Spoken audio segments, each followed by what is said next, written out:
Rojên borî de li bazî têla agiriyê konserê katel derxistin. Konsereke bi şetafat we jî teqez dîtiye û nava medya civakî de jî gelek hate nirxandin, niqaşkirin.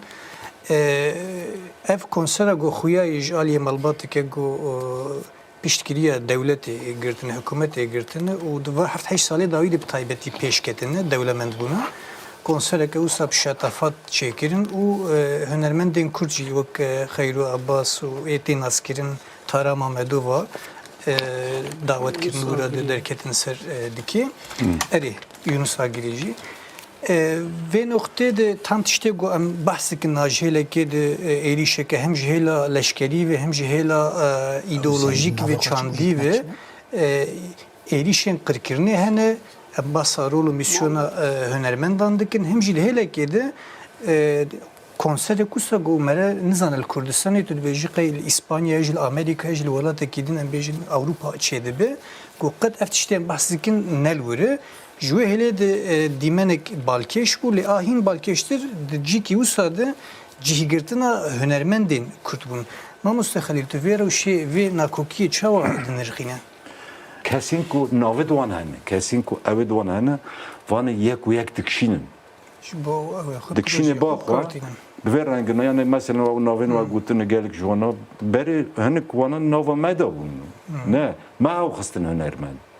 Yani me bim wala nikon stranik ji bigotana, nikon bigotin ji botin banyana cemevdu.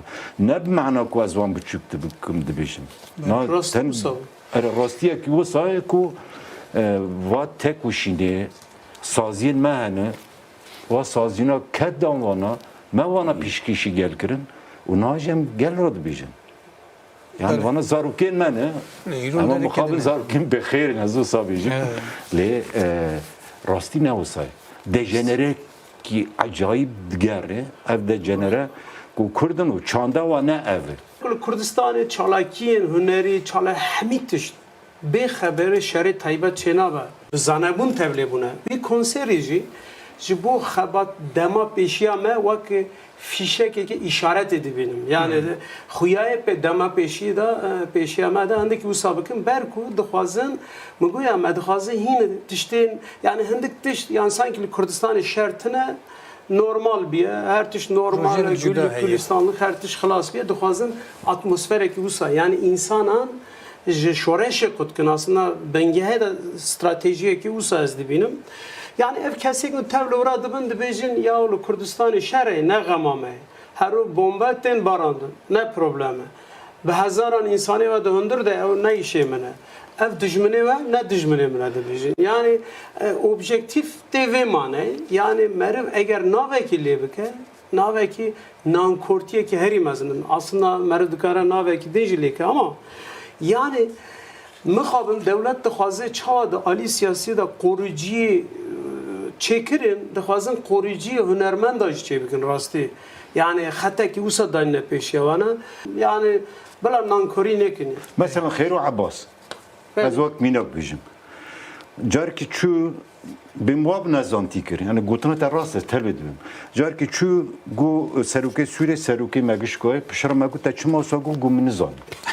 Ne pişra çû ji biraz Mesud Barzanî ra got me heta naş kesî re negotî serokê min ne pişra erê got niha tiştera dimin tu serokê min ya Xeyru te çima ihtiyac dibîne tu vê gotina dikê yani tu çima diçî seroka ra wisa dibêjî yani pirsgirêkî te seroka ye got min nezanî ez dikim ama ez baş zanim Xeyru jî baş nas dikim zav jî hez dikim xwedê lê ama lê ev cehwerî güvene beyûra tim resmê xwe bêra derdike yani mirov yani çima azadiye ew kî wisa yani meriv çima îtsiba Xeyru ji vê milletî re nikun wala min nezantî dikir yani belku Xeyru nas dikim ji bo min hemû tişt bizane ama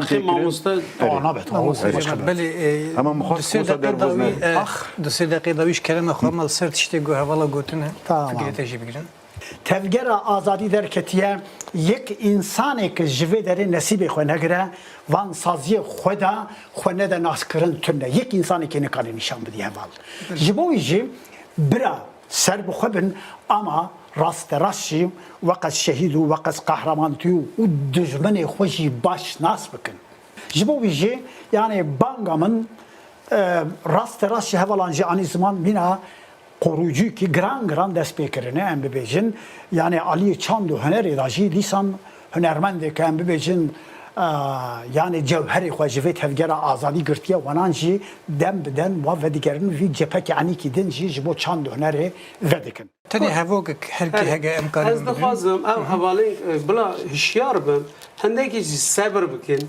Ev faşizmê têk biçe cardin wek em ê huner sahneyê me şetafat jî çê bibine bila neyên lîstikê dijmin. Yani vir şunda jî eger evana gazî kesên wisa kirin bila neçin yani vê sebir bikin hindekî sebir bikin.